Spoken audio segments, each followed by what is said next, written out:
Thank you very much for that introduction, and thanks to President Grimson and the organizers for the invitation to be here. It's a great pleasure to kick off this session on human health and well-being in the Arctic, and I'd like to do that through the lens of my own research on environmental contaminants. We look at global environmental contaminants, and I'm going to talk to you today about some of the implications of that for Arctic regions. Much of the discussions, I think, at this meeting have circled around this issue of climate in the Arctic because the effects of climate change are so pronounced in polar regions. So you have an amplified rate of change relative to the mid-latitudes. And these effects can have a direct impact on the health of people in the Arctic. So one example would be with in a northern community in Labrador that I work with. The retreat of sea ice affects the ability of hunters to perform their traditional activities, so only the most skilled hunters are able to now hunt in some activity or in some areas. But they also have a direct impact on environmental contaminants. So what you're looking at in the center plot is the inputs of terrestrial of mercury from terrestrial ecosystems to the Arctic Ocean. And we're seeing these accelerated climate changes. This is going to exacerbate the impacts of many of these environmental contaminants. So the communities in the Arctic are vulnerable to the impacts of climate and these contaminants, and I'm using a lot of big words, I apologize, but I'll call them bioaccumulative contaminants in marine food webs are amplifying this threat to human health. So what do I mean by all these big words? Well, so a bioaccumulative contaminant is something that amplifies as one organism eats another. And Arctic communities are especially vulnerable to these contaminants because they consume a lot of marine foods, so they consume a lot of fish, but they also consume things like seal and whale and polar bear, which are right at the top of the food web. So as one organism consumes another organism, the concentrations of things like methyl mercury and synthetic organic contaminants produced by human activities globally become dramatically amplified. So that can result, it's already resulting in fairly high exposure levels, and this interaction with amplified climate changes. So things like melting of permafrost zones that have accumulated these global contaminants for long periods and are now discharging them into the Arctic Ocean can have a very large health impact on these communities. So what kinds of health impacts? This is ongoing epidemiological research, and I've got a few examples. Many of them are neurotoxins, so they've been associated with long-term neurodevelopmental delays in children. There's a lot of discussion about endocrine disruption associated with various contaminants. And today I'd like to just spend a moment or so touching on some of the newest research that we're doing in the area of immune toxicity.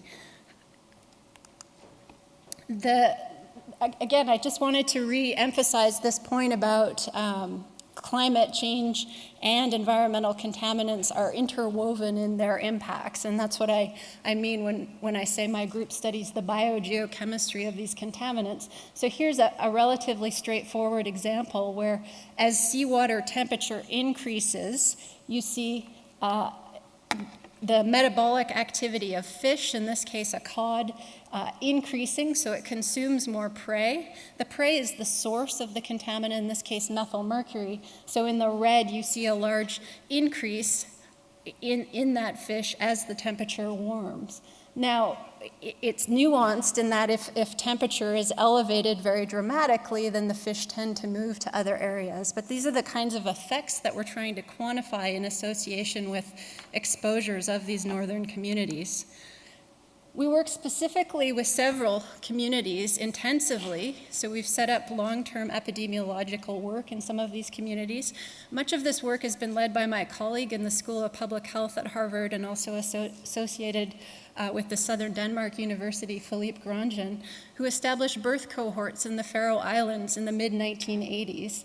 And we've expanded this work recently with support of a National Science Foundation and National Institute of Health grant to look at some additional impacts. And we've also been working with a community, as I mentioned, in Labrador, Canada. And I'll mention just very briefly some of the things we've found. So I mentioned this idea of immunotoxicity. There's a large increase in autoimmune disease, allergies, skin disorders in the general population. So there's a large interest in immunotoxicity in general, and also in relation to resistance to vaccines. One of the most compelling findings from the Faroe Islands over the past several years has been an association with this group of compounds. You can see the compound.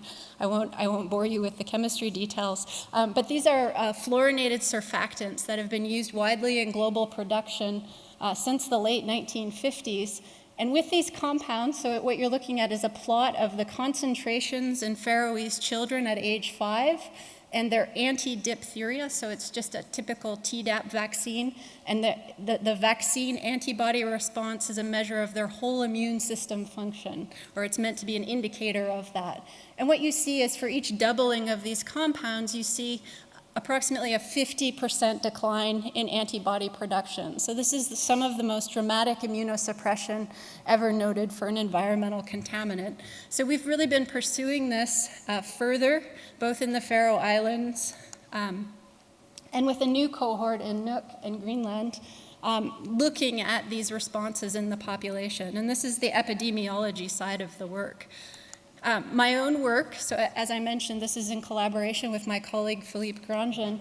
My own work tends to look from sources of these environmental contaminants, and as production changes globally, how does that impact northern regions, and what is likely to be the benefits from that? So what you're looking at is the same compound. It's called PFOS. And at the peak production year, so this is the North Atlantic, and you can see the plume of sources from wastewater discharges along the coast of Europe and North America, and you can see the decline achieved by regulatory action over a decade. So there is some hope in this area for these persistent organic substances, and that we can make a difference through regulation. I wanted to just mention very, very briefly the work in Labrador in Canada with an Inuit population. And there the concern is about the competing impacts of climate and industry on health. And very specifically, there's hydroelectric development proposed throughout much of Canada's north. And this is great in terms of, we think about this in terms of we want to mitigate some of these climate impacts and go for a low CO2 energy source, but we have to realize and have an informed dialogue about this in that there are localized impacts of these developments. So each hydroelectric flooding causes a large pulse of methylmercury production upon initial flooding, which can have large impacts on the community. So the chart is showing a simulation we performed in the area about to be flooded in this community, and you can see the dramatic rise in methylmercury even over a 5-day experiment. And so this is an ongoing concern. And I'll wrap it up by just saying, when we think about these environmental contaminants in the context of health in these communities, I can sound a little depressing, but as I mentioned, we have had success with global action. So on a number of fronts, through the Stockholm Convention, now through the 2013 Minamata Convention, we're working together to reduce global sources. We have to continue to monitor their impacts in the Arctic, but we can do it together. I'd also like to point you to a beautiful film made in the Faroe Islands that will be available shortly, which talks about many of these issues. Thank you.